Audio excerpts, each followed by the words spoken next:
Welcome to the 4 steps to empower Bipoc in scripted content.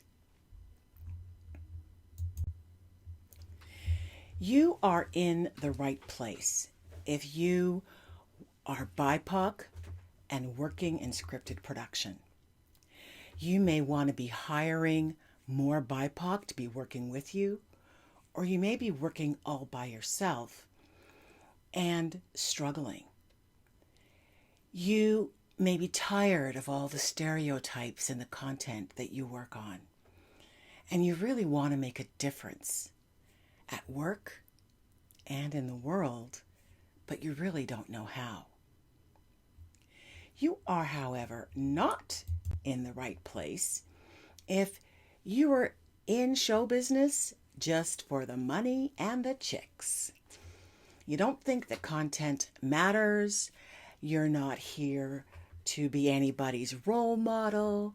You don't believe that it can have a negative impact on people. And in fact, you're the one who laughs in the face of people who are trying to make a difference. Well, over the next while you join me here on this masterclass, I promise you that I'm going to provide you with some insights about yourself, about the people you work with, that will hopefully bring you some value.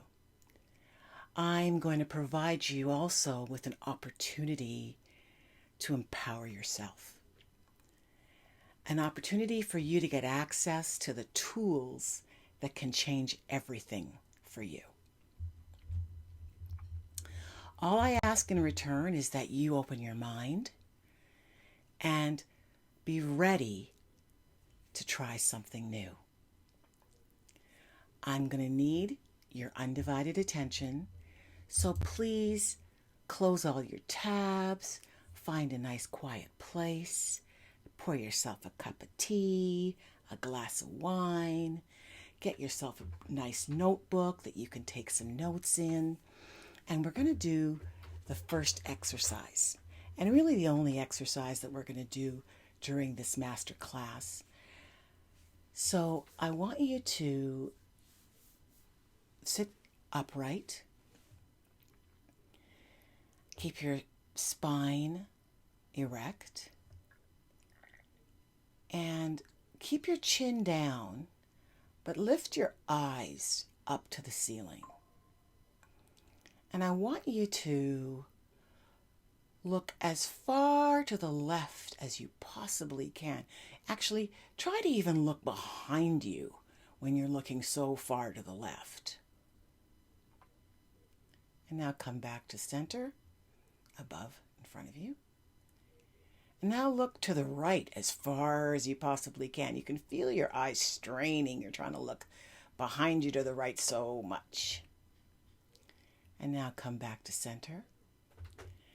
And this time, I want you to look both to the left and to the right at the same time, but holding your head perfectly still, just using your eyes to envelop as much of the room as you possibly can.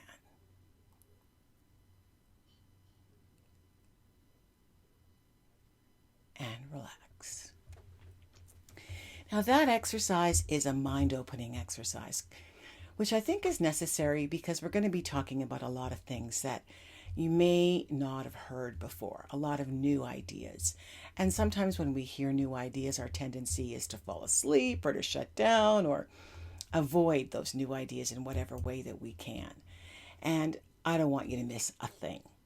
Because during this masterclass, you're going to learn about the 3 biggest mistakes that BIPOC people make who are working in this industry. I'm going to also introduce you to the 4-step framework for empowering BIPOC who are in scripted content. And you're going to learn the keys to engaging BIPOC audiences.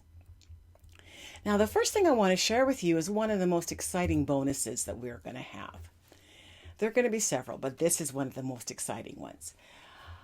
This is an image of the bonus that I gave to one of the very first workshops that I ever did. And when George Floyd was murdered and the entire planet took to the streets in protest, my first impulse, as one who worshipped, I must confess, I worshipped at the altar of white fragility. My first impulse was, oh my God, how are we going to protect them? Because they are so fragile, right? That was my impulse. And so I Googled protection, and up came black tourmaline. It's a stone, and I actually happened to have some in my house, so I put it under my pillow, went to bed, woke up the next morning. My husband was in a really good mood. This was really unusual for him. He's not really a morning person. And so what is in this? I Google it and find out that black tourmaline transmutes negative energy into positive energy. Now, if you're in the business of fighting racism, particularly systemic racism, what more powerful ally could you have than black tourmaline? So the next question is, well, how am I going to get people to carry around a piece of black tourmaline with them all the time? Because they'll never know when they're going to need it, to fend off those negative energies. It also works really well for if you're feeling negative feelings, to transmute your negative feelings into positive ones as well. So I think, oh, jewelry, perfect jewelry. And so I developed an entire line of jewelry, bracelets, earrings, necklaces, call them Peacemaker gems. And they are available for you. You can go online and find them at peacemakergems.com. But when you purchase the course that we're going to talk about later on, you are going to get one for free. You'll get to choose the one you want. There's 2 collections that go with the course. And you get to choose which one you want from either of those collections. So that's pretty exciting. And I thought I would just, let you know that that's coming down the pipeline. But let's get on with the most important thing for us to understand here. So the first thing I want you to do is imagine that there's a circle.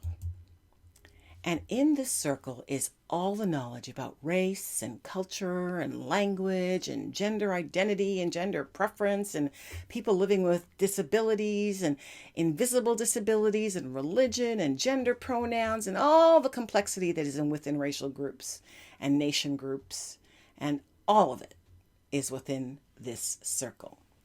So how much of this circle represents your knowledge of race and culture and language and gender preference and gender identity and religion and languages and religious sects and disabilities and invisible disabilities? How much of this circle represents your knowledge of all of it? Okay, so let's say a slice of the pie. All right? Now, how much would you say represents what you don't know? I know that I don't know how to speak Mandarin. I don't know how to speak German even. I don't even know how to speak Spanish that well. I know a few words, but there's a lot that I don't know. So that's the piece of the pie that I don't know. But here's the thing. What I don't know is a function of my knowing. So I know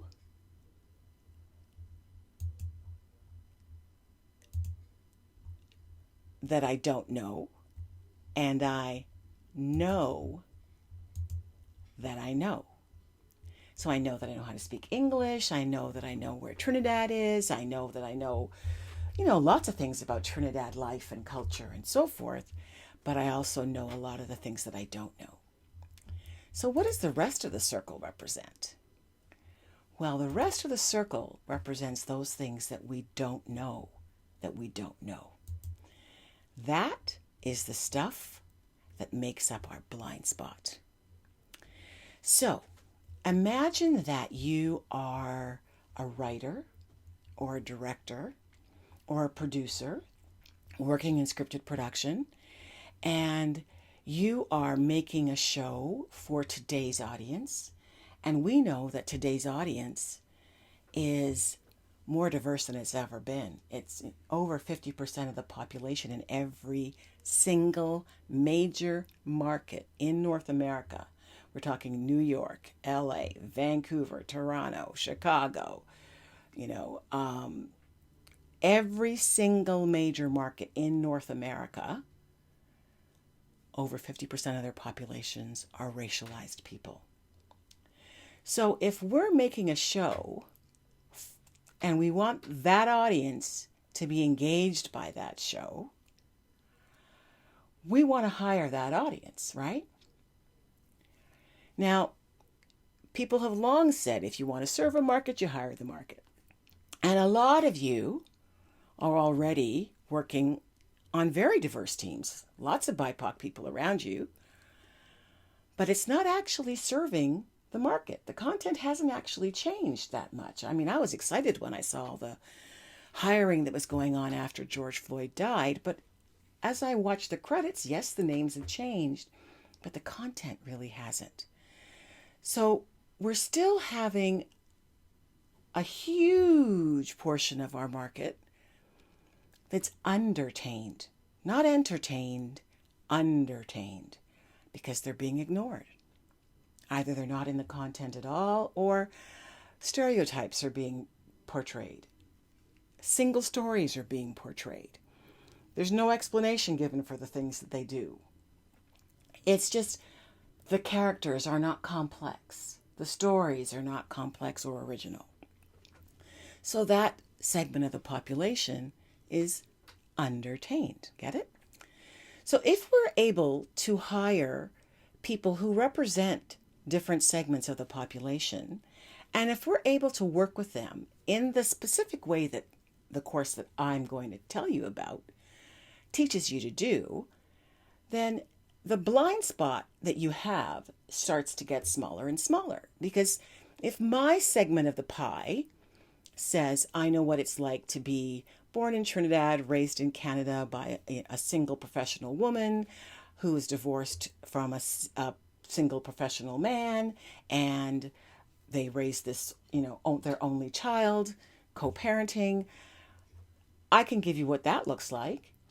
And then somebody else can give you another sliver of the pie from another cultural perspective, another racial perspective, another disability perspective, another indigenous perspective or gender perspective. So as we have more and more pieces of the pie covered, we're covering more and more of our blind spots. But as you know, as I just said, hiring people doesn't really make all that much difference. It's more than just hiring them that makes the difference. But it is the beginning. So when I finally experienced the difference it makes, that was the number one thing that changed my entire experience of hiring BIPOC people. Because, let me tell you a little bit about me. My name is Karen King. This is my grade 7 photograph. I am a Black woman, so I will give you 2 seconds to find me in the photograph. I live with my husband and my eldest son and my 93-year-old mom. And my favorite thing in the whole world to do is go bargain hunting. And I will go bargain hunting at Marshall's. I'll go bargain hunting at the thrift store, at Goodwill, at Salvation Army. I love bargain hunting. But the other thing you should know about me is that I'm a lifelong learner. I probably did my first online course when I was 22, so it's really exciting for me to be creating my own right now. My first plane ride was when I was 5 years old. And that's when I came from Trinidad to Canada. And then my next plane ride was back to Trinidad. And then my third plane ride was to Tanzania. So I've been traveling a lot. My mother has traveled to 49 countries in her entire life.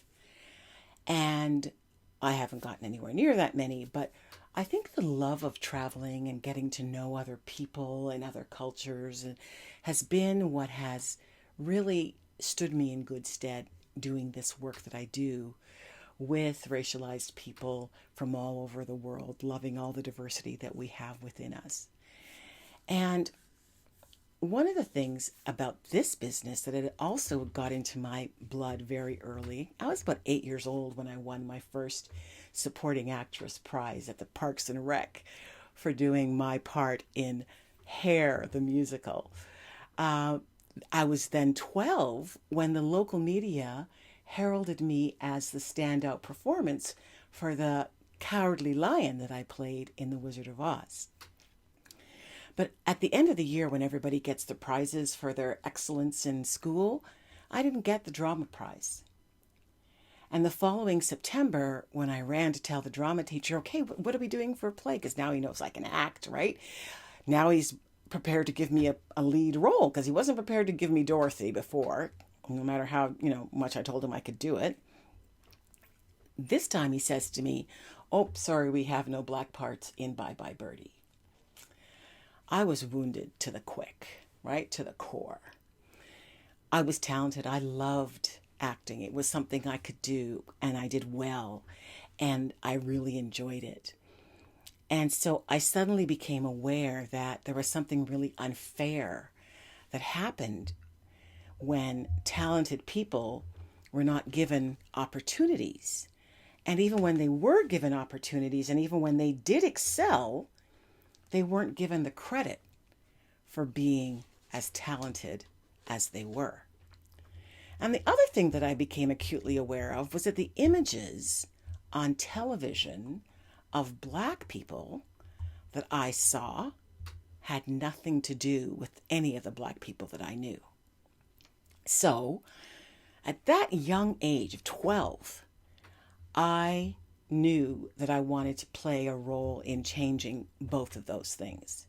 And I started to pursue a career in broadcasting. I imagined myself as a reporter. So imagine you're 23 years old and you've been volunteering at all of the local, cable stations around, and now it's time for you to go for your first job. The local news director tells you, oh, if you were Native, I would snap you up in a heartbeat. But there's already a black woman in this market. I was living in Vancouver, where my grade 7 picture was taken, and maybe you'd have better luck in Toronto, where there's a larger black market. So I was kind of stunned, first of all, that he would just be so out there saying that to me. But I was not a dumb person. I was a smart person. And so I looked at his rationale and I thought, okay, well, if this is the market we're serving, if you look at my grade 7 picture, then okay, maybe it's understandable.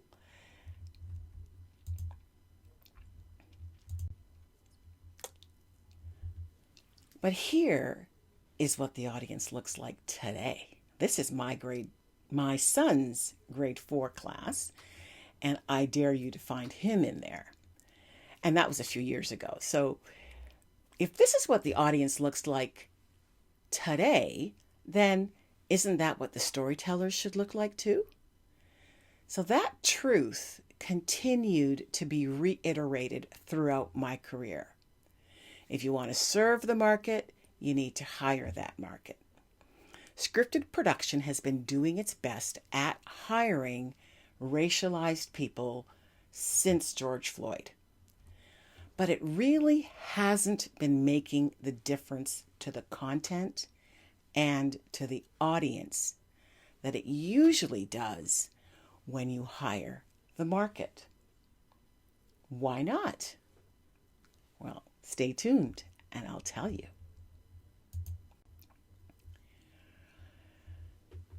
So, what I want to say is that when I moved to Toronto,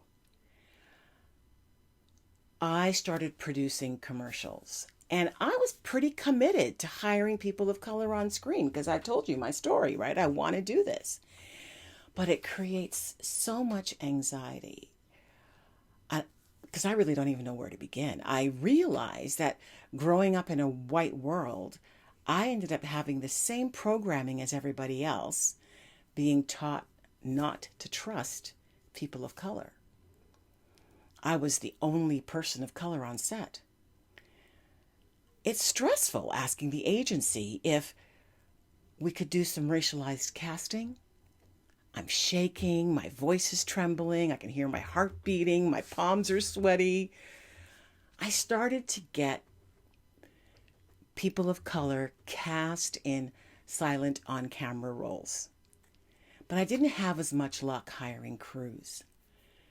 I wasn't sure if they would let me down, or maybe steal the equipment, or embarrass me, or if I could trust them to be professional.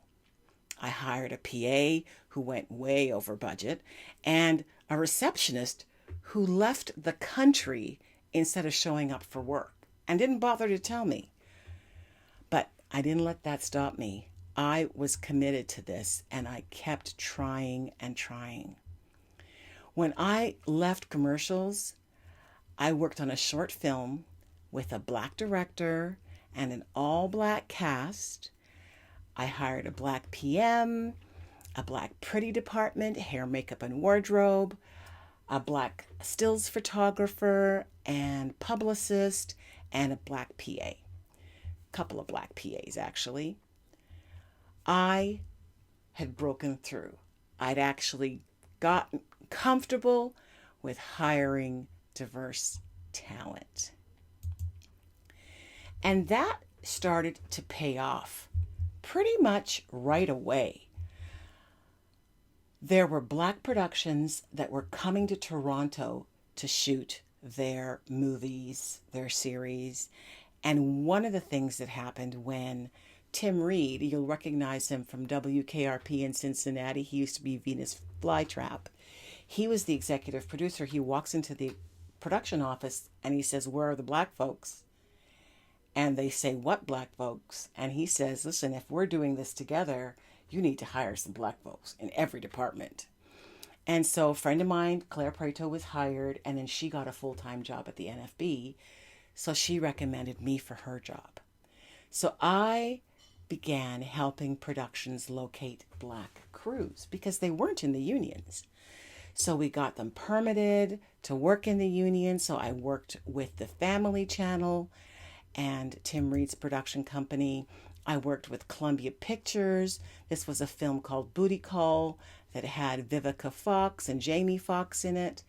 And this was an IATSE production, so we asked IATSE to send us all of their black crew. And some of the people, when they found out that they were hired because they were black, they quit the show. It wasn't easy. People can be very difficult. Anyway, so I'm Karen King, and I am the first black woman in Canada to produce a movie. That film was called Rude. It had its world premiere at the official Cannes Film Festival.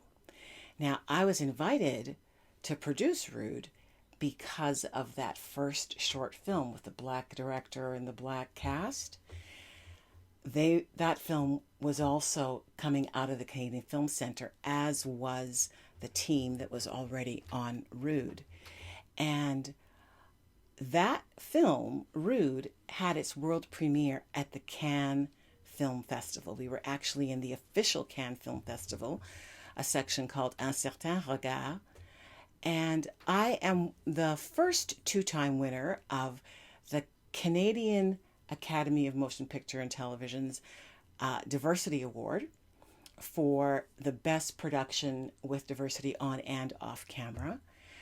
I became a broadcaster after producing, and I commissioned the first dramedy half-hour show that was owned by a black woman for a private national network. And we won the Canadian Association of Broadcasters Gold Prize for Fiction. I won countless other awards, working with South Asian, Chinese, Korean, and black directors and producers and their audiences. So we told stories of the Japanese internment and of Mexican migrant workers and of arranged marriages and of growing up and coming as a small child from India. That was the job that I got after I had produced my own movie, the one that ended up in Cannes. Now, that movie taught me a very important lesson because I'd been working on all these American shows. I was seeing myself as somebody who was able to find these crews. I had a 3-inch binder, maybe 4 inches, of resumes of black crew that I'd gotten into the various unions to work on these shows that I was doing. So I was really excited to be doing my own movie so that I could get over the hurdle because I'd learned some stuff on those other shows that I was doing, and I was going to make sure that none of that stuff happened on my show, right? So I was very excited to be seeing all these folks again. I'm in the boardroom getting ready for the production meeting. I'm down in my handbag. I look up and people are starting to file into the room, and one after another, after another, after another, there are no black people coming into this room. And I had hired a Jamaican production manager and made it abundantly clear, gave her my binder saying, we want an all-black crew. This is an opportunity. We're going to make history. This is a huge deal. We're going to Cannes and we're taking an all-black crew. How did this happen? I'd been really, really, really clear about this. And I felt so offended and I felt so hurt and betrayed and gutted. I was devastated. I think I was actually traumatized because I don't actually remember anything that happened in that production meeting. And for the next few days, I just didn't want to get out of bed, you know. But I had a 2-year-old and I had made a promise to the feature film project that I would produce this film. They said to me if I wasn't going to produce it, they weren't going to make it. And so I forced myself to get out of bed. But boy, let me tell you, it took everything in me. If it wasn't for Bob Presner, who was the guarantor of the film, who, you know, showed his faith in me, I might have just walked off that show because I was so angry. But it taught me a lesson. And I'm sure it's a lesson that if you haven't learned it by now, you'll learn it soon enough. That simply because a person is from a specific racial background, it may be one that you share or it may be another, it doesn't mean they share the same commitment that you have to hiring racialized people. So after this experience, I'm devastated. We end up going to Cannes, and the worst thing was that we sold ourselves as this all-black team, this all-black creative team. Me as a producer and the black director and the other co-producer. And we were supposed to be this amazing all-black team. We could have been a completely all-black team, but, you know, so it was a real thing that stuck in my craw.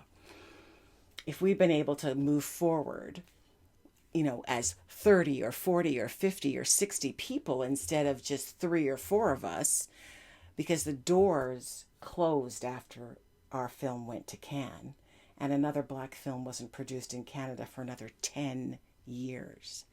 So if we'd gone through with our entire cohort, we could have kept that door open a little bit longer. Anyway, after that experience, I was really clear that I was committed to getting this diversity hiring piece right. I was unstoppable. And the next job I took there was no contest. There were 2 jobs that were available. One was the executive producer at the feature film project, where I'd had the feature film produced. And the other job was a job at the National Film Board of Canada, working on the special mandate team for cultural diversity, where it would be my job to work with racialized filmmakers and producers. Well, there was no contest. I was going for the job where I wasn't going to have any chance of somebody accidentally not hiring racialized people. I went to the National Film Board. And I must say, those years that I spent at the National Film Board, I developed the strategies for the Ontario studio. Some of those strategies were taken on nationally and lived on 15, 20 years after I left the film board. We had the opportunity to put together some amazing teams. We told some amazing stories, a few which I mentioned to you earlier. And I got to work with some amazing talent, and I got to understand a lot about the diverse audience market. So we won a couple of those Canada awards that I talked to you about. This is Jari Osborne. She and I made a couple of films together, one on the Chinese in World War II. That was a close-up of her father that you saw at the Remembrance Day parade in the previous slide. And then we made another film about the Japanese internment. And that film should have also won another Canada award, but there was somebody on that jury, a black man, who thought that the story of Canadians being interned in the interior of BC wasn't a Canadian story because it began with Pearl Harbor. I don't think that the Japanese Canadians who had all of their possessions confiscated and were imprisoned for all that time would agree with him. But the film went on to become the best sports documentary in the world. It won a Rocky at Banff, and did get its accolades eventually anyway. So as I said earlier, I was the first two-time winner of the Canada Award at the Geminis. And after I left broadcasting, because this is the area, this is when I really learned all about the importance of identity in the role, the job role, and what difference it makes to have a racialized editor or sound editor or cinematographer or director or sound person, or like every single job, there is an advantage to having a racialized person in that role. After the film board, I became a broadcaster, and I had the good fortune, the success of all those award-winning films really allowed me to land a great job as a broadcaster. I was the executive director of independent production, where I got to create all the policy and level the playing field for managing the multi-million-dollar funds that I had. One was a prime time fund and one was a New Voices fund. And I had free reign, really, to commission content for both development and production for a station that was a standalone station, but part of a larger chain of channels across the country. And by then, I knew beyond a shadow of a doubt what difference it made to hire racialized talent in every role. And I insisted that every producer that we worked with in development or production also hired racialized talent off camera as well as on camera. And I had a boss who supported me, and that was really, really important. I was working in an environment where my colleagues weren't threatened anymore because we were working in partnership and everybody's diversity was being valued, not just mine. When I joined the team, when I left there, I joined the team commissioning big budget drama series for the second largest private conventional broadcaster in the country. And I was able to get, all of the resources behind the shows that were created by diverse talent in a way that I hadn't been able to do that before. And when I was able to do that, I felt so great because I wasn't making the same mistakes that I'd made at the very beginning and hiring the wrong people for the wrong jobs. I didn't feel like I was an imposter anymore. Um, I knew that what I was doing was the right thing to be doing, and making an effort to make a difference was so important. And I remember on The Kink in My Hair, um, at their production meeting, I sat around the table and there were black faces around the table looking back at me. And I just burst into tears. And they didn't understand why. But it had been a long time coming, I think it might have been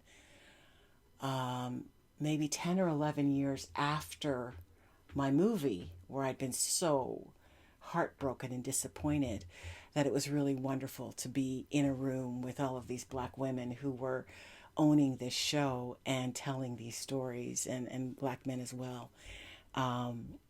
It was very, very, very exciting. So, and the more experience I got, the more confident I got. I think one of the producers that I worked with on Combat Hospital with Sienna Films talks about how when we were shooting this show, which was portraying the world of Afghanistan, and a Canadian doctor had been in charge of this combat hospital.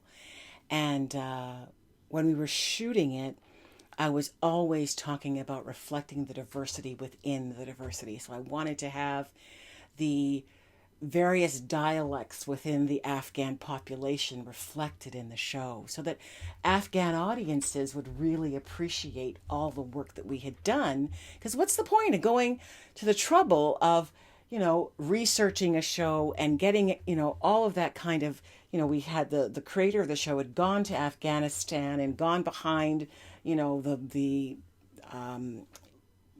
into the war zone, and was wearing flak jackets and, the whole bit. And then you come back and you do it wrong. Like, what's the point of that, right? Take the research that you've got and do the show right. And the producers were really thrilled that I was so committed to that, and made sure that they took the extra steps that were necessary to do that.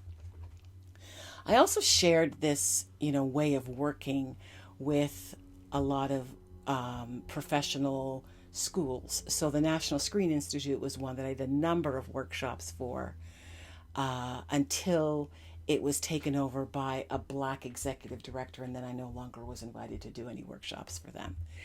So sometimes we're our own best and our own worst enemies, if you think about it. But the good thing is that when you get to learn the things that I'm going to teach you when you take this course, hopefully, you are going to be so happy, because you're the one to make a difference. You won't be feeling poor me any longer, and you will have found your tribe. You will be working with people who know how to do the same things that you know how to do. So let's move on to talk about the 3 massive mistakes to avoid when you are BIPOC working in scripted content. So the first thing you want to think about is assuming that hiring or casting racialized folks blindly is enough. Okay, that's a big mistake. The next one is believing that because you're BIPOC, you know all there is to know and you don't need to learn a system. And the last one is not investing in your professional development. So let's begin with number 1, shall we? Assuming that casting and hiring blindly is enough. So you're hiring BIPOC crew, let's say, and it's okay, but white crew members often say and do things that upset the racialized crew members. It's kind of hit or miss with finding the right people, and it's kind of hard to actually find the right fit. It can actually cause you a great deal of stress. There are sometimes whispers of reverse racism that are in the air. the BIPOC crew are doing nothing while the makeup artists put the performers in blackface. Like, how does that happen? Weren't they supposed to be covering your butt? You're making sure they can't do anything to wreck the show.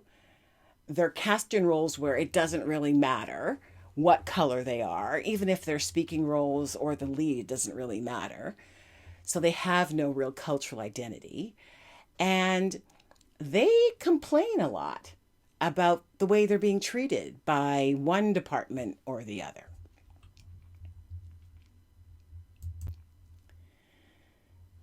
So you're learning that hiring racialized people is hard.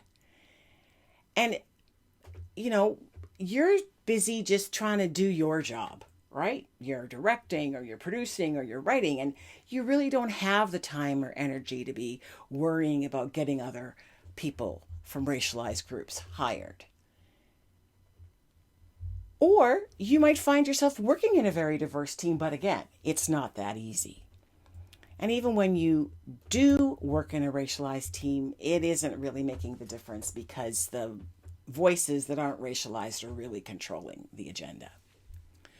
So, why do people make this mistake of assuming that casting blindly, hiring blindly is enough? Well, they've been told to hire everyone by their clients. The broadcasters are generally saying that, or their producer bosses are saying that, and they want to make their clients happy. They really do want to be inclusive, but they just don't know what else to do. Usually, when they hire the market, they listen intently. But when race is added to the equation, it kind of gets in the way of the listening and the hearing. Literally, they can't understand each other.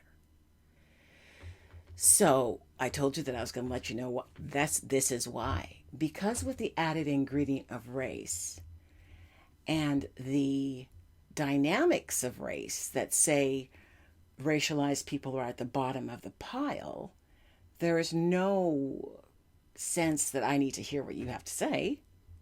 You're at the bottom of the pile. You're beneath me. I don't need to listen to you. But what happens if nothing changes? Well, it's going to continue to be difficult for you to hire the right people. The whispers of reverse racism will continue. BIPOC working with white crew will continue to be difficult. The turnover of racialized talent will continue to be high, and it just won't feel comfortable. And the content that you work on will continue to lack authenticity and continue to do a mediocre job of reaching today's diverse marketplace. Your ratings and your box office won't be as high as they could be. So what happens when you stop making that mistake? Well, when you realize that being inclusive is more than just hiring and start using my system, you will stop having all those accusations of reverse racism, and you'll start to see a difference in the content. The audience will show its appreciation of the content, and you will save your sanity. Here is a testimonial from Robin Neinstein, who's now working at Netflix, who experienced my development workshops and really thought that they were something to behold. So the next mistake we want to talk about is mistake number 2, which is assuming that because you're BIPOC, you know all there is to know about being inclusive, and you certainly don't need to take a course on it. That's ridiculous, after all. So here's the thing. You can assume that there's nothing that I can teach you, But what you don't understand is that this is a new system that we are introducing to the industry that is going to put you in a completely new role. So if you haven't learned this system, you won't know how to do it. And if you do learn how to do it, it will undoubtedly put you in demand because you will actually be able to help your shows grow their audiences. Okay? Remember the circle? So, what does it look like when you make the mistake thinking that because you're BIPOC, you don't need, you can't learn anything from me? So, even your relationship with other BIPOC people can be tense. And you often have to find new people to hire with every new production because the people you worked with on the last show offended you in some way, or they don't want to work with you again because you treated them badly. Or maybe you're one of those people that has to micromanage your team because you don't trust them. Or maybe they're just not as good as you are. Or they don't have the same work ethic as you do. Or maybe they're just not as talented as you are. You're working on shows that are still perpetuating the stereotypes about your community, and there's nothing you can do about it. Everybody is doing their own thing because nobody thinks that they can be told anything. And sometimes it works and sometimes it just doesn't. So why do people make that mistake? Well, they're trying to be inclusive. They want to be an equitable employer. But the thing is, most of them don't realize that there's something that they can do about perpetuating stereotypes. They don't know how much they don't know. And they don't realize how great it can be when there's actually a system for innovation. So, what do you think the cost is of continuing to make that mistake? Well, you'll continue to work on shows that offend your core audience. You'll continue to repeat the patterns of behavior that you're in right now, mistrusting members of your team or treating them abusively. You assume that because people are the same race as you or racialized in any way, that they want to put an end to discrimination, right? Same way you do. End racism, end bigotry. You never imagine that they are actually sabotaging your efforts to get people of color hired. In fact, they may be sabotaging your efforts to get hired.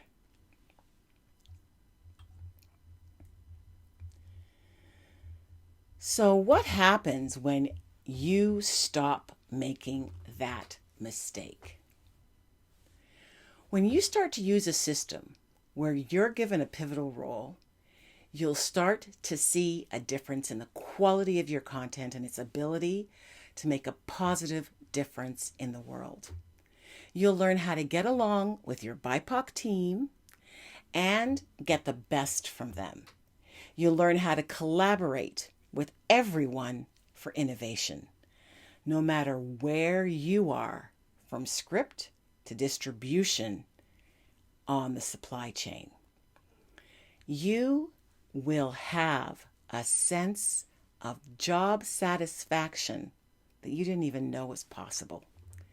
You'll have peace of mind, knowing that you are giving your all and you are making a difference. John Cooksey is a showrunner that I worked with on a couple of shows, I think, yeah. And wonderful human being. We've remained friends over the years. And he took one of the first workshops that I gave and was just really complimentary about it. So now let's look at mistake number 3. Those of us who don't invest in our professional development. So what does that look like? Well, it looks like you're using the free best practices training that's out there. And a lot of that best practices training was not designed by BIPOC people or racialized people, okay? And my perception is that it was actually created to slow down the process of becoming inclusive, not speed it up, and not facilitate it really in any way at all. I think let's just be clear, it's intended to make you fail or not even start, not even try.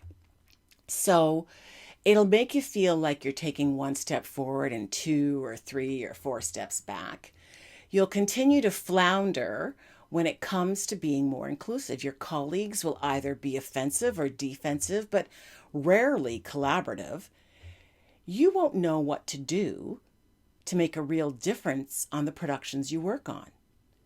Every victory will shortly be undone, and you'll never really be able to share your ideas to the extent that you wish you could. You won't uncover your added value, and you'll work on shows that either omit your race or depict you in harmful ways. So why are people making that mistake? Well, oftentimes it's because our parents are from cultures that only value degrees or certificates that are going to get us a job.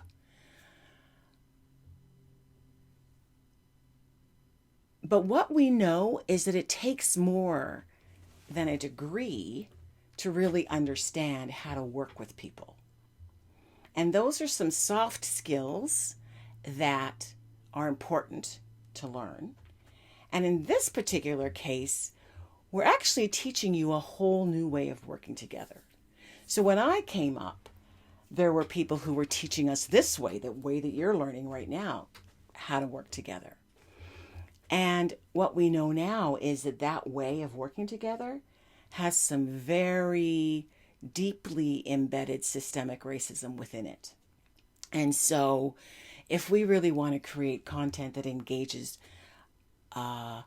today's diverse marketplace, we want to get the racist bits out of there, don't we? They're not going to be entertained by that. So how do we do that? And that's what the system is that I've created. So I'm excited to share that with you. So what's the cost of you continuing to make that mistake, refusing to invest in your own professional development? Well, you're going to stay in the dark about what it takes to get ahead in your industry. You won't have a clue. You're going to be so stressed that you'll find yourself getting sick, breaking out in hives, wanting to quit your fabulous job. And worst of all, your audiences will remain undertained because you will feel pressured to create content that doesn't reflect your reality in order to be accepted. So what happens when you stop making that mistake? You are going to experience a freedom, a fulfillment, a peace of mind that you can't even imagine from where you are now. You'll have a sense of job satisfaction that will be so rewarding. You'll know that your contribution is making a difference to how future generations are perceived and treated, because you are replacing stereotypes with respect.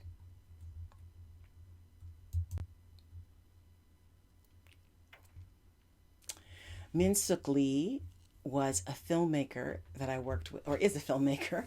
I worked with her at the National Film Board. We worked on a film called El Contrato, which is about Mexican migrant workers and the migrant worker program that Canada has, which is not far from a little slavery program, frankly. She wanted to use the Mexican migrant workers because they were speaking another language, because when she came from Korea, she didn't speak English. So she wanted to share that experience with people.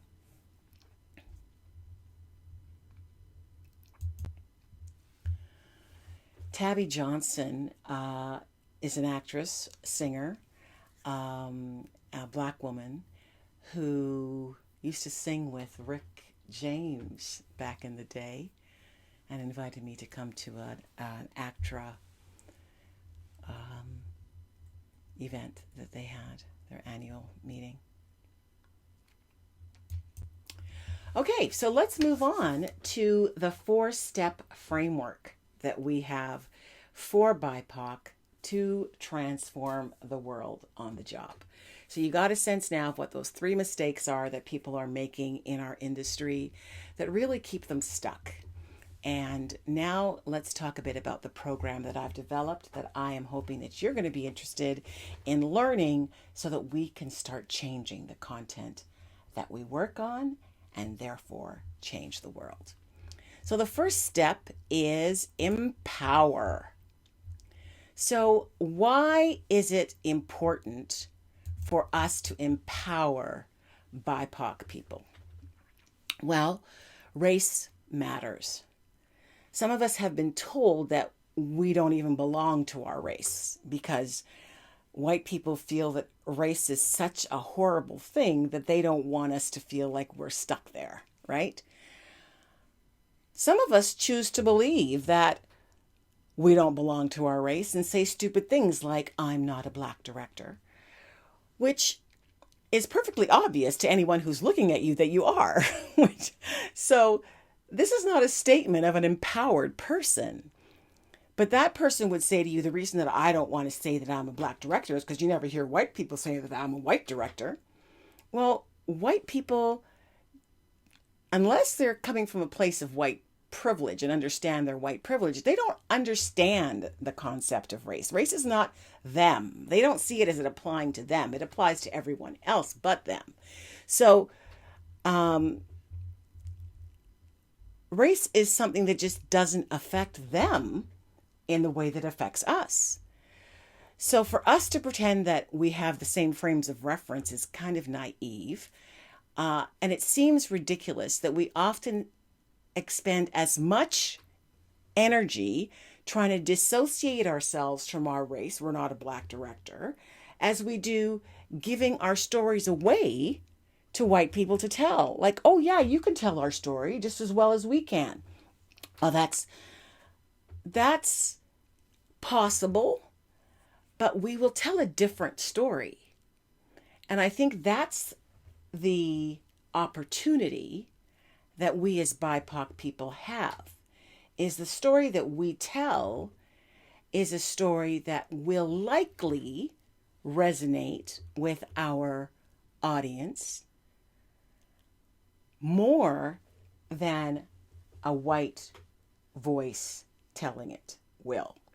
Now, the unfortunate thing is that historically, our broadcasters have been far more willing and ready to give white producers the opportunity to tell our stories than they are to give us those opportunities. And I think that's where it gets very problematic, is if you're only going to tell one story about this community, you're going to tell 50 stories about your community, but you can only tell one story about the people of color, then who should get the right to tell that story? And so hopefully with the process that we're creating, we're going to move beyond the one story place, and we're going to enable racialized producers to tell their stories because they're really good at telling them. Okay? And we recognize that that is their jam. That's their advantage. That's the hidden advantage that they have. So white people will tell us that we shouldn't be ghettoized by our stories, but they want the right to tell our stories. So why don't they have why do they have more authority than we do to tell our own stories? And that's what has to change. That's why this is so important. So, what are the benefits? Well, I don't want to sound like a broken record, but being empowered means that we can do what we need to do to make change. You cannot make change from a state of powerlessness. You will see new stories about your communities. You will take pride in your work. So, why don't most people do this? Well, I think that it's because they don't realize that they're being undermined by the systemic racism on a daily basis. Like, this has just been the soup that we have been raised in, right? So we don't even notice when we're being diminished sometimes until somebody points it out to us, then we'll go, oh, I just thought they were assholes. I didn't realize that's what racism looked like. That's what happened to me. But anyway, so it is, and some people would say it's too difficult to empower racialized people in every sector of the industry. So, it's too big. Why would we do that, right? Why be bothered empowering Bipoc? That means that things will change. And if things are working the way that you like them to work, why are you going to empower somebody else to change things? So we are the market. It is up to us to demand to be served and to say, this is how we need to be served. Okay? No one else is going to do that for us. So Aubrey Arneson was a producer that I met at one of the NSI workshops that I did a number of years ago. And I love her testimonial because she didn't have a clue. It was like, I don't know, what is this diversity stuff? What do you mean? And she really got it. And she goes on, and I didn't include the paragraph here where she talks about friendships and actually recognizing that I'll be making a whole new group of friends. And I remember that was how I used to feel whenever I went traveling somewhere. It was like, oh, I'm going to meet a whole bunch of boys from another country, So friendships, I think, is a really important thing for us in this industry, for sure. So step 2 is innovate. And this is really where the rubber meets the road. So we spend the first, step 1 is all about empowering you and giving you the tools to kind of measure success and to set some targets for yourself. And then in step 2, and also how to take care of yourself, right? And then in step 2 now, you're really going to learn how to innovate, how to collaborate for innovation. This is really exciting because this is where we show you an innovative process for innovation. It's really very, very cool. So why is it important? Because this is where we satisfy the needs of the audience. This is the step where we share our truth. This is the step where we learn how to take care of our mental health and how to create healthy work environments.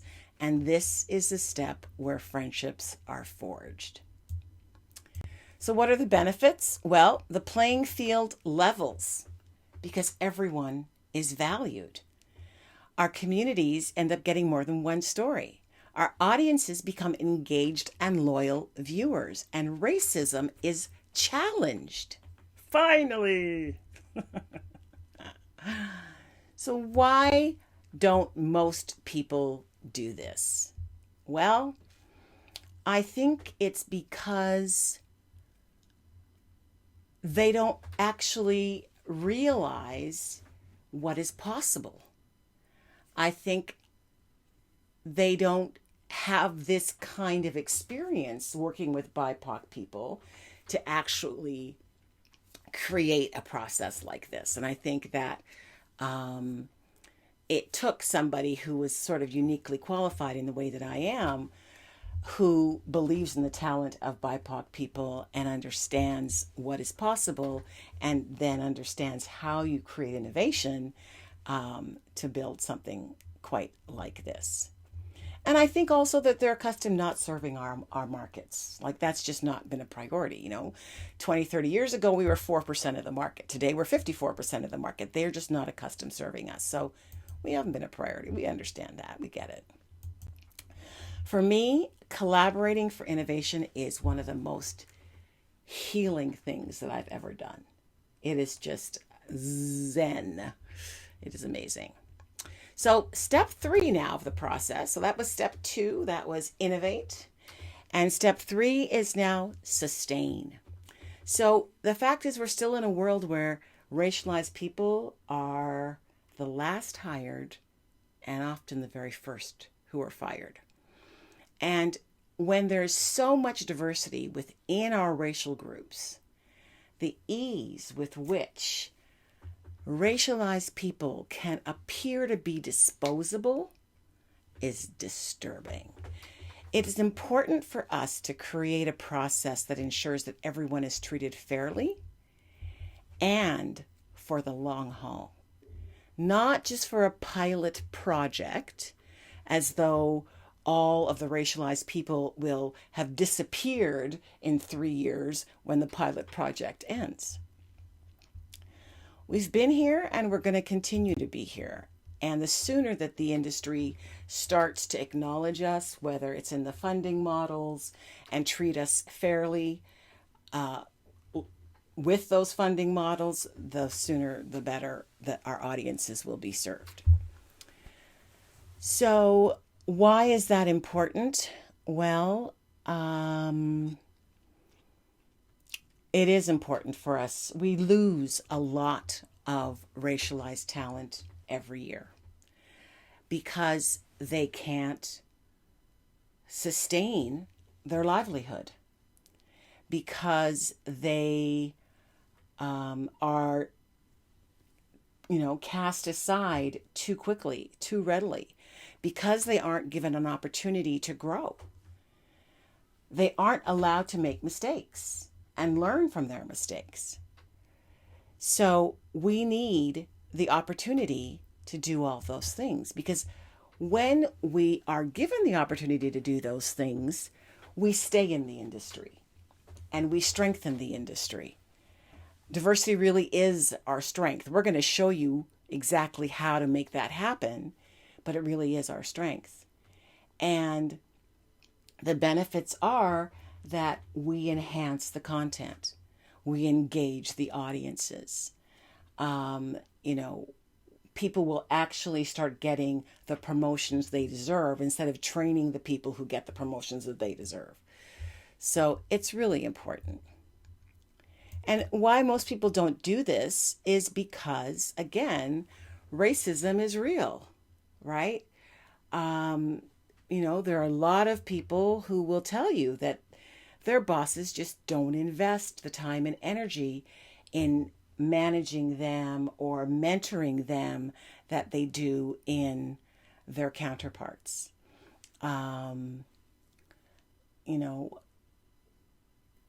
There is just a perception that this is not a place to invest your energy. You just move on, hire the next one.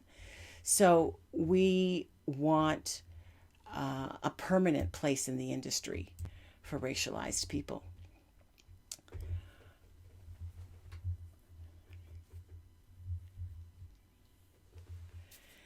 And this is the thing that I think is most damaging.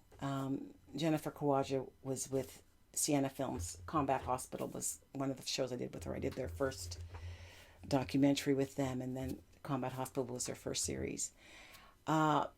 But this is what I'm trying to prevent all of you from having to experience: the pain and constant resistance of being the only racialized person advocating for an inclusive environment. It was a soul destroying experience for me. And I don't want that to be the case for anyone else. That's enough. So I've created the antidote to that, and that's what I'm hoping to provide for all of you. So if you take one thing away from all of this, I want you to know that you can never, ever serve the market without hiring the market. Okay? If I have never, if I haven't said it enough, that's really what I want you to get here. You must hire the market, but you also know that you've been hiring the market without serving it. So I've developed a framework to engage racialized audiences, and I've outlined that system for you today. The output is what's going to serve the audiences, but we're looking at it from the back end, right? Where we're going to empower you as racialized people. We're going to help you innovate with the rest of your team, and we're going to sustain you over the long haul. So the big question then is how can you apply engaging BIPOC audiences to hiring BIPOC and making a difference? Because you have a choice, right? You can leave your blind spots exactly where they are, continue doing what you're doing, whether that's hiring BIPOC and not having it make a difference, or not hiring BIPOC and not serving that marketplace. But you can keep doing what you're doing, or you can fast track your results with what I have coined as the inclusive secret. Now, I don't mean it's a secret as in something we shouldn't share. I mean it's a secret as in it's the key to success. So we've got the 4 steps for empowering racialized people to make a difference: empower, innovate, sustain, and the pièce de la résistance, a job-specific checklist. Okay? This is a checklist that goes into your department, whether you are in the script phase of the process or the distribution phase of the process. And it identifies the systemic racism that is hiding there, and it points it out to you so that you can see how you've been trained. Oh my God, we were all trained to work this way. And we don't have to do that anymore. Now, once you see it, you can't unsee it, and you will make other choices. So the challenge, of course, is that all of us are complicit in this. It's not just white people are doing this to BIPOC people. BIPOC people are doing this to other racialized people as well. So we're going to end all of that nonsense as soon as humanly possible. So the outline for the modules: empower is really a holistic approach to making a difference. We're talking about the whole industry from script to distribution, as well as recognizing that it's mind, body, spirit, right? That is involved in being a human, and looking at the impact that making this kind of systemic change will have on us, the kind of resistance that we're going to face, the challenges that we're going to face, and using different tools to help you deal with that. You're going to get planning and reporting tools. You're going to get a communication protocol. You're going to get visioning tools. We're going to make working with other BIPOC people easier. Because I know, there's nothing more rewarding than working on a uniracial show. because so few of us have had the opportunity to do that. So we cannot, if you've had the opportunity to work on a show where it's just people from your race on that show, you know how awesome that felt. So you can understand why white people want to do it and keep doing it.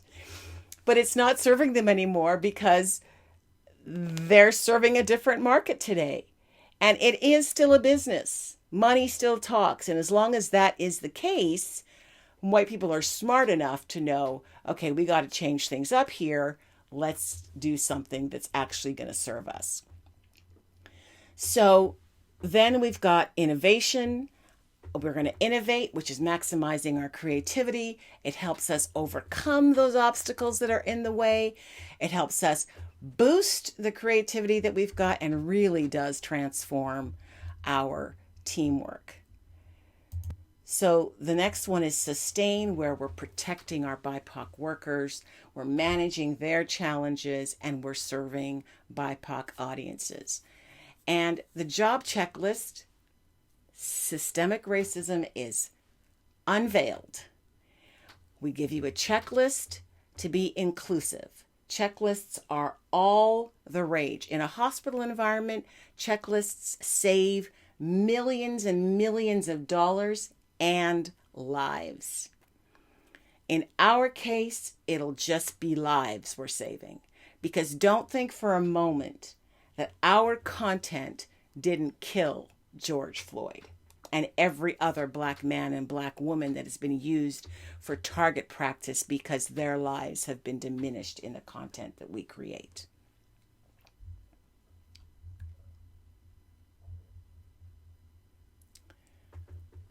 So there are more bonuses to come. Okay, so at the beginning you saw the bracelets that you're going to be getting, semi-precious bracelets. Once you complete this course, you will become a graduate, and we will create a graduate directory where you will be able, and a graduate community really, where you will be able to find each other. Okay, so let me just be clear about something. This whole project here is my retirement plan. So these bonuses that exist right now are not going to exist forever because I don't want to work forever. I want to retire. My husband's already retired and I want to join him in retirement. But there are things here that are self-sustaining, right? So your community, your graduate community, I'll give you the first year for free, and then afterwards you'll pay your nominal fee to stay hooked up to that directory so you can stay hooked up to those people and be working with those people. The private community, there's a 1 year of a private community, the course community. You should finish your course in 4 to 6 weeks, really. You're going to get 8 weeks of office hours, which is once a week. I'll be available on phone for a short period of time to answer any questions that you may have. But as I said, that's not going to last forever. I'm going to record those calls and make those calls available in the community. And then I'm going to go off and retire, okay, into the sunset and leave you guys to make some fantastic content that I can then sit back and consume, knowing that my grandson is not going to be growing up in a world that is harming him by watching television. So you're going to get 1 year free community membership. You're going to get office hour, live office hour for 8 weeks. You're going to get 1 year of the graduate directory membership, and you're going to get weekly live coaching sessions for 8 weeks. Okay, so those are the fast action bonuses, meaning you will purchase your program. You'll get your program today before this webinar ends. Okay, if you don't, then some of these bonuses you will lose. So these bonuses will go down to 8 weeks in the community, 8 weeks in, of coaching sessions, 8 weeks of office hours. And, you might get, I don't know, maybe half a year in the graduate directory instead. So let's take a look at everything. So the Empower program is 12 modules. All right. Just giving it a bottom of the barrel price at $99 a, a module, which each module is worth far more than that. Trust me. That would be worth $1,200 right there. The Innovate program is about 5 modules, and the Sustain program is about 3 modules. And so we're talking about 900 for the Innovate, 600 for the Sustain, and the job checklist itself, depending on your job category, that checklist differs in size and scope, right? So every checklist is very different. And if you are somebody who manages a group of people, your checklist is also going to include all of those people's checklists that you manage. So the price of your program will be dependent on all of those factors. So I want you to also think about the cost of the online course community. That's modestly priced at $39 a month. The graduate directory is modestly priced at $99 a month. So if we're giving you a year of each of those, that's $468 and $1188, and then you're getting your Peacemaker gem bracelet valued at $63. So all of that adds up to $9,819. And we're not going to charge you that today for the course. We want you to understand, though, that when we talk about this boosting your bottom line, again, depending on what your role is here, whether you are the producer, the production company, or whether you're the production manager that gets hired, or whether you're the key, or whether you're the assistant, having this certification in your toolkit will make you a more valuable team member. Not only because you understand how to work well with others, but because you actually know this system that can actually boost the bottom line of the actual, not the end user. Your audience is your end user, but like your broadcaster or whoever it is that's making the most money, your distribution company, or whoever it is that's actually enhancing the bottom line because there's more bums in seats or there's more eyeballs watching. Okay. It may also mean that you get hired more often because they know you know the deal, right? We hope so, right? That's our expectation. And so that's why we've created this system so that everybody can benefit from it in these ways.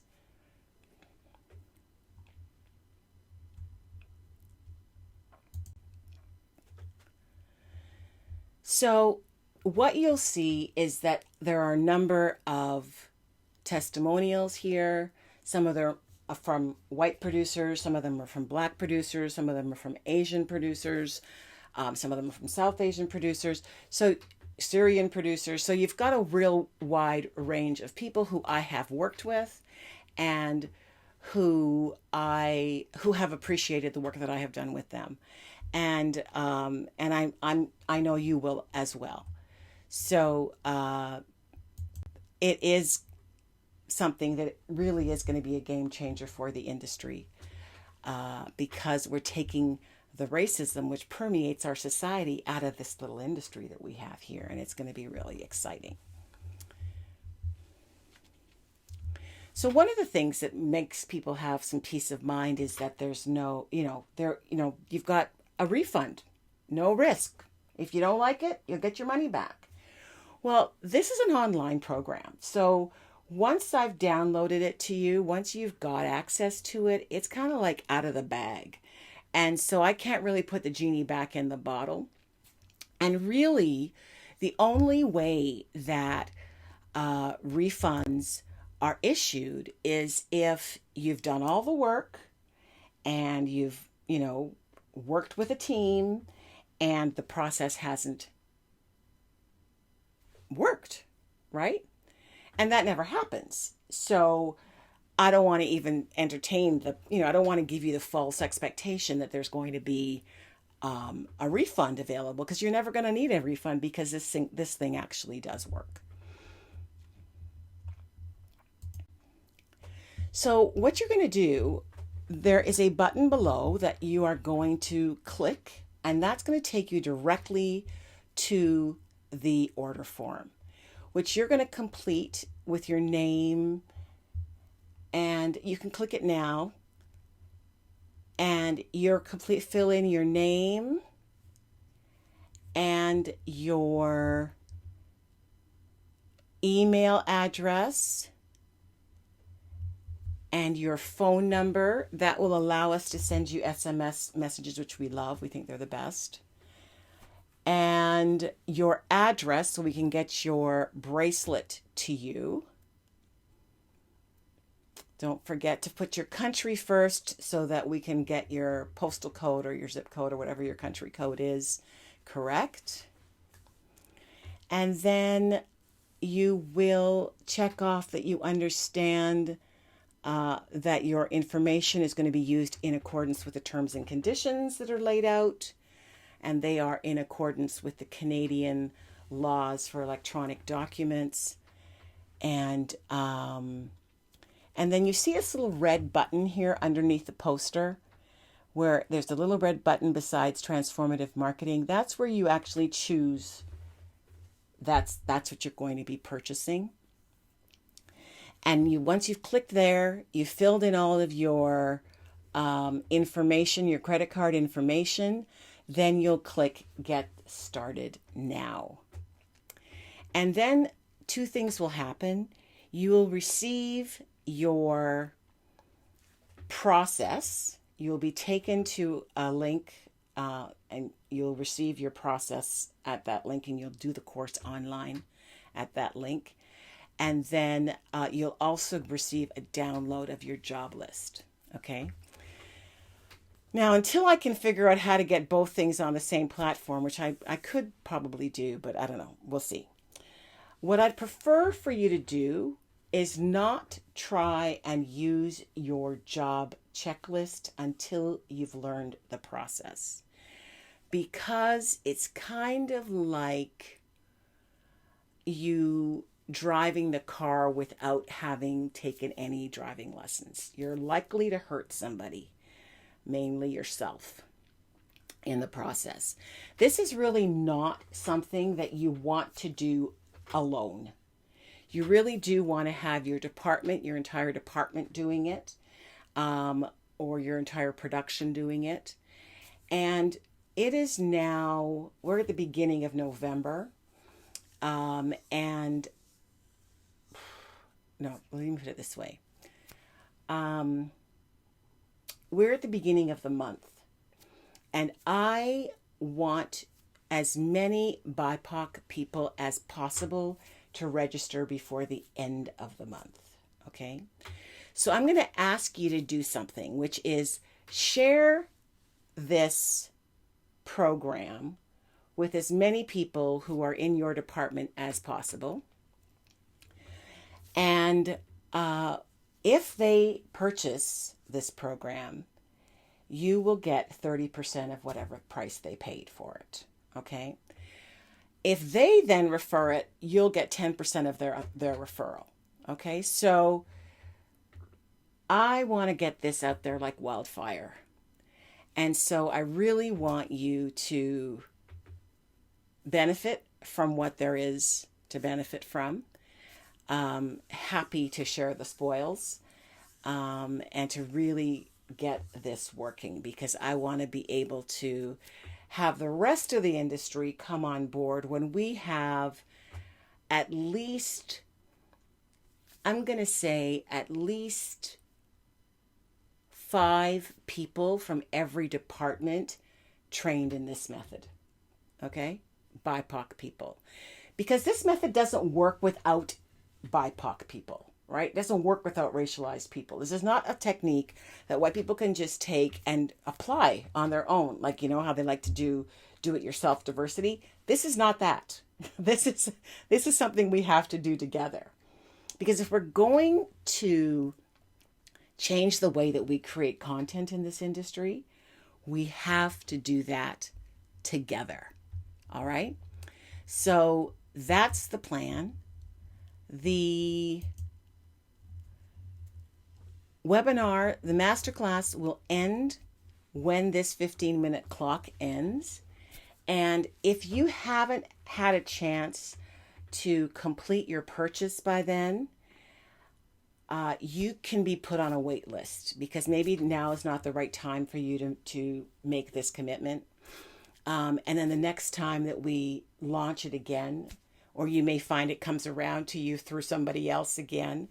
But really, we want you to make this decision in the next 14 and a half, 23, 22 seconds, right? So really exciting, really important, really game-changing, right? We all have to make these changes together. We all have to be willing to make those changes together. Now, that's what I'm going to say to you. It is something you want to share. You're going to want to share it with the producers that you know. You're going to want to share it with the directors that you know, with the keys, the heads of department that you know, just everybody that you know who worked on your last production. Send it to the whole crew list, right? And you get 30% of whoever buys. I think that it's going to be really rewarding for everyone to know that they are part of making this kind of humongous change on our planet. Because remember all those people who were marching with George Floyd. Today, everybody's back at work and doing, life. But then for those moments in time when they were able to look up from their lives and see what was going on with others, they said, "This shall not hold." Those are the people that you work with every day, right? But they don't know what else to do. They can't be marching in the streets. They're just getting over, their own marches in the streets. But they do want to make a difference. And especially as we start to have a body of work under our belt. We want to have a body of work that we can be proud of, that we feel has made a difference, that has changed things. And I believe that the power of our industry and the work that we do, scripted content in particular, has the ability to change the way we think about each other, the way that we feel, whether it's, who to love and who to hate and who to trust and who not to trust and all of those things, that if we start sending new messages out about who each other are, that's going to come back to us. I remember when I was doing commercials, I worked for an amazing man. His name was Humphrey Carter. And he offered me a letter of resignation, a letter of, a reference letter, right? When I was leaving. And I was really excited. I loved him. He was wonderful. And, it was a great time working together. And I said, "I'm going to go off and make a movie." And he said, "You can't just go off and make a movie, Karen. It doesn't work that way." Anyway, I showed him. But anyhow, so I opened the letter that he gave me, and it's one sentence. And the letter says, "Karen can be trusted. If you have any further questions, please call me at."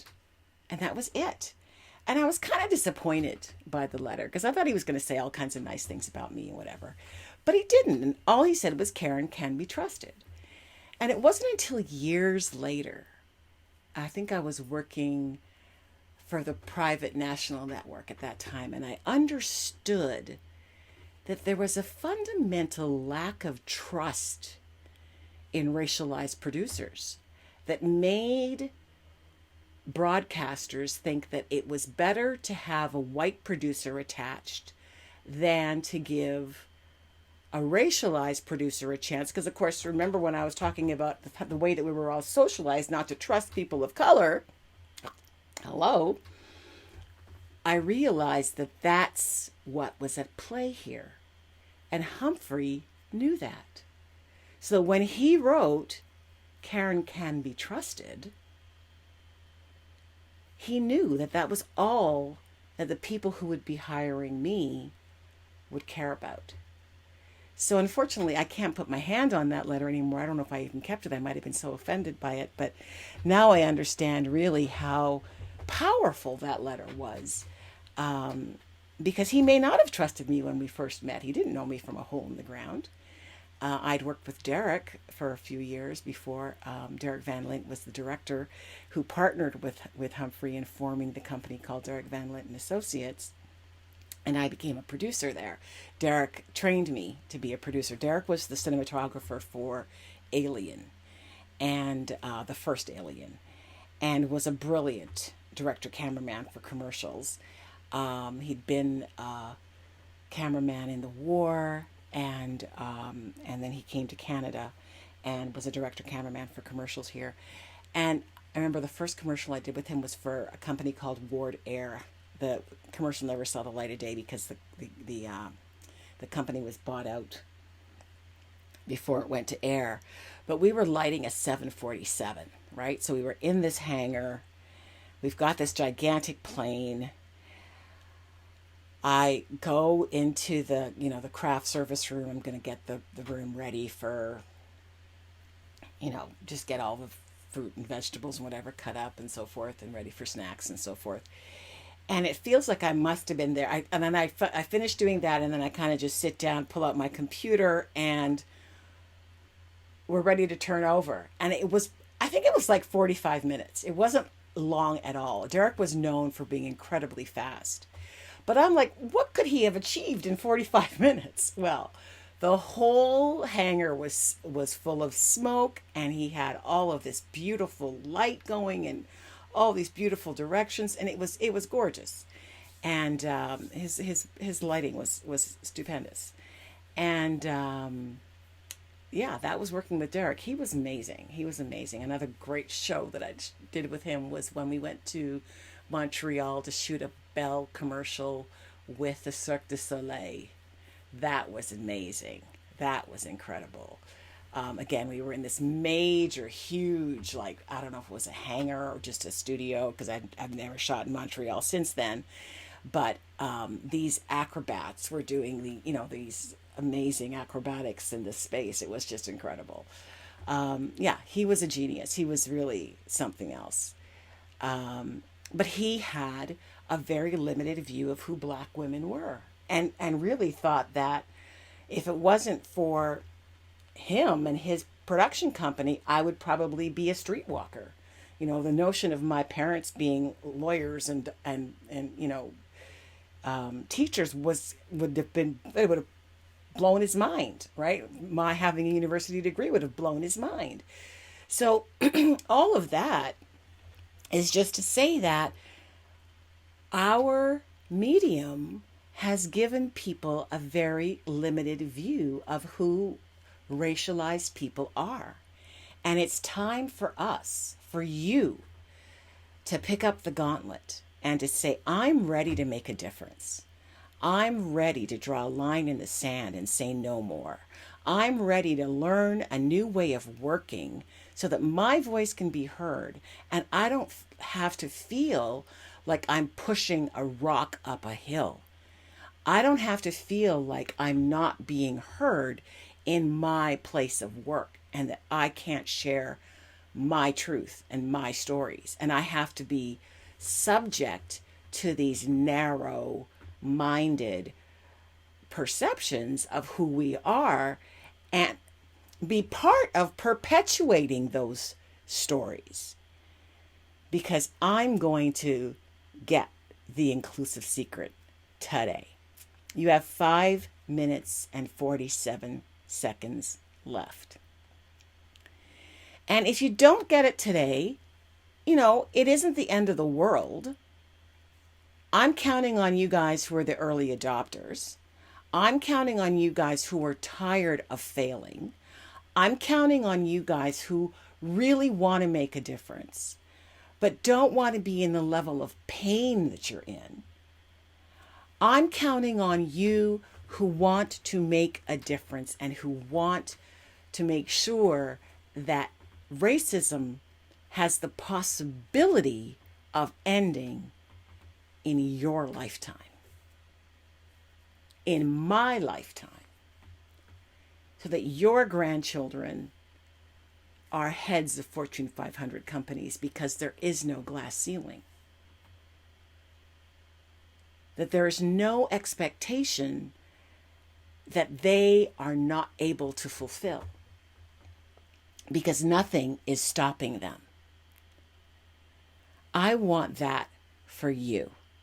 I want you not to have to experience the pain and the indignities that I had to suffer at the hands of other racialized people, let alone what I had to deal with from white folks. White folks who I met at a Christmas party, and the minute they laid eyes on me, they hated my guts. Well, that's racism, right? They don't know me from Adam. They know nothing about me. They haven't heard my voice, so they can hate my voice. Nothing, right? That's what racism looks like. I was 37 years old before I knew what racism looked like. It was me watching the film called Blue-Eyed, where I understood for the first time that, oh, I just thought those people were not very nice people. I didn't realize that that was what racism looked like. And I think those are the things that we, as racialized people, will be able to inform the content that we create and that we are involved in, again, no matter where we are, from script to distribution. Aren't you curious? How are you going to be in the accounting department and impact what ends up on screen? That's what we need, because we have so much diversity within our communities. We can't expect the writing room to fulfill it all, right? We can't expect the writer, director, producer to represent all the diversity that there is. Like, just look at the Black community in Canada, right? I grew up on the West Coast. I went to the East Coast to show for a screening of Film Club with Cyrus one year. And we were being interviewed by the CBC, and the guy who was interviewing us said, "Oh, you're from the West Coast." I said, "Oh, is that in my bio?" He said, "No, I recognize your accent." I'm like, what? What accent? I didn't know that we had a West Coast accent. And apparently I have a West Coast accent. And there's an East Coast Black accent. And there is a way of living that is very different on the prairies. And there's a way of living that's very different in the inner cities. So there's so much diversity that we have to be willing to expand our interpretation of who we are. And we can't do that unless we have that kind of diversity on our team. So that's all I'm going to say about that for now. You've got a minute and a half left. So if you haven't already, get up, get your credit card. If you don't want to use a credit card and want to use PayPal, then you'll see another link that will take you to Shopify. And you can make your purchase on Shopify. You'll just have to locate your course in the list of courses that are there. You'll see that there is Peacemaker Gems Jewelry and Peacemaker Courses. And locate your course in the courses, purchase it on Shopify. There you can use PayPal, and we will then get you to Experienceify, where you will experience doing the process in a gamification environment, which is a really fun way to learn, so that learning really sticks. And I'm so committed to you guys doing this and learning this well that I went and I got my master's certificate in adult training and development, because I wanted to make sure that what I gave you was going to work for all of you, because some of you are artists and some of you are technicians and some of you are, numbers people. We have a whole breadth of people within our community. And together, all of us learning to do things in a new way, we can create a new world. Thank you so much for watching, and good night.